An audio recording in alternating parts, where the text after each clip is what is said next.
Hi friends, brothers and sisters, I'm Anya and welcome to Pathways of Hope. Today on Holy Wednesday, our Gospel comes from Matthew chapter 26, verses 14 to 15. In this Holy Week, we're taking some more time to reflect and even study who else was present in the Passion of Jesus. Who are these supporting characters, we'd say? We're familiar with the major roles, the people who have played major roles like Judas and Peter, but let's take some time to get to know who else was present. Today we'll be focusing on the Apostle Andrew. In our Gospel today, a couple of things happen. First is that Judas gets paid by the chief priests to betray Jesus. Second, the disciples prepare for the Passover meal. And third is the Last Supper, or the celebration of the Passover meal. Since we're focusing on the Apostle Andrew, we'll focus on the latter two events because that's where he was present. So who is Andrew? We know him as one of the 12 apostles of Christ, so he's a follower of Christ. But we also know him as the brother of Simon Peter. I did some background check from throughout the Gospels on stories of Andrew, and I'll just run through them quickly so that we also understand who is Andrew, what kind of character does he have, what personality does he have. In John 1:40 to 42, that's the first time that Andrew meets Jesus. And when he does, he goes to his brother, goes to Simon Peter and says, "We have found the Messiah." In John 6:8, the feeding of the 5,000, it's actually Andrew who goes to Jesus saying, "There's a boy here with 5 barley loaves and 2 fish." In John 12:20 to 22, this is during the Passover celebration, it's about to start. There are Greeks in Jerusalem joining the celebration. And they go to Philip, a different apostle, saying, "Sir, we wish to see Jesus." And so Philip tells Andrew, and Andrew and Philip go and tell Jesus. And Jesus is able to preach to the Greeks. So what do these stories tell us about who Andrew is? Andrew is someone who takes action. He does the things with urgency, but also with excitement. He's someone who brings people to Jesus, and he doesn't hesitate, doesn't take a moment to wait to do that, to share good news, good things to others. He's an excitable person, and he brings people to Jesus. So in the context of our gospel today, in the preparation of the Passover, the disciples asked Jesus, "Where will you have us prepare for you to eat the Passover?"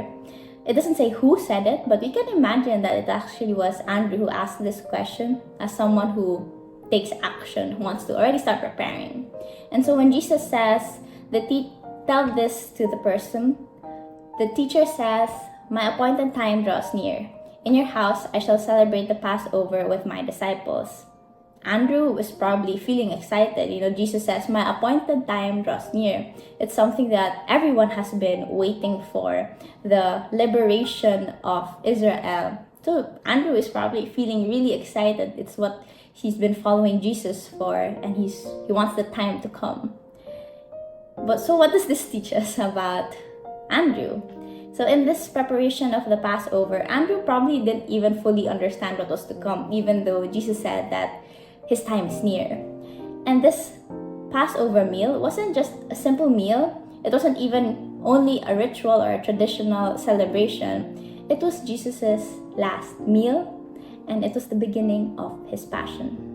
Andrew had no idea that was what he was preparing for. But what did he do? He willingly obeyed to prepare, and he did it with excitement. He did it joyfully, faithfully, and lovingly. In the Passover itself, Jesus mentions that one of the disciples will betray him. Andrew with the other disciples are sad. They're sorrowful. They're deeply distressed to hear this. And Andrew, among the disciples, say, "Is it I, Lord?" And Jesus replies that he who has dipped his hand in the dish with me will betray me. So who has dipped his hand? In the Passover meal, the Jews dipped bitter herbs into salt water to remember the Passover, or how God had liberated and delivered the Jews from slavery in Egypt. The bitter herbs represent the bitterness of their suffering, and the salt water represents their tears. Everyone in the Passover meal dips the bitter herbs into the salt water. So it could have been anyone. And can you just imagine what Andrew was feeling like at that moment? Probably more anxiety or more fear because he was one of the people who dipped his hand in the dish. What does this teach us now? This question, "Is it I, Lord?" is a question of fear, yes, but also a question of humility and of faith.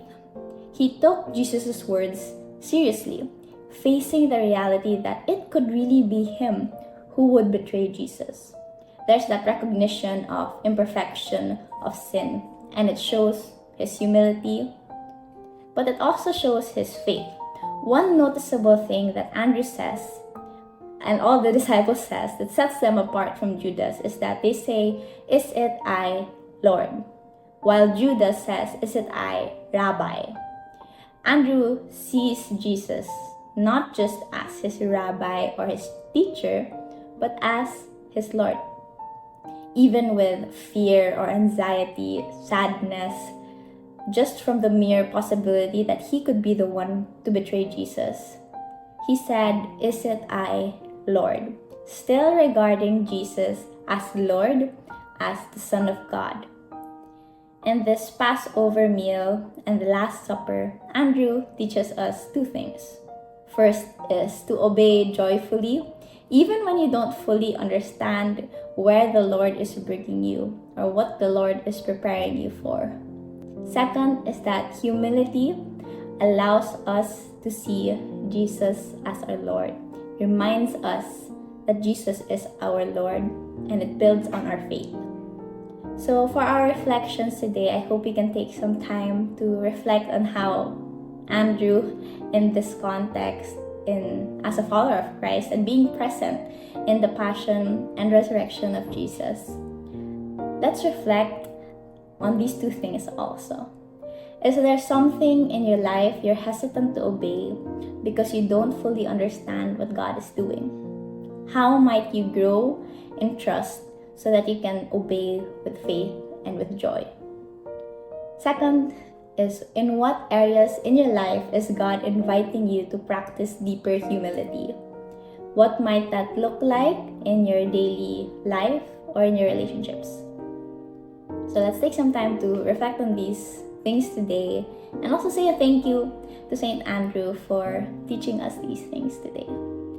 If you have been blessed by this short reflection, remember to like and share Pathways of Hope to your friends and loved ones. Again, I'm Anya. Thank you and God bless you.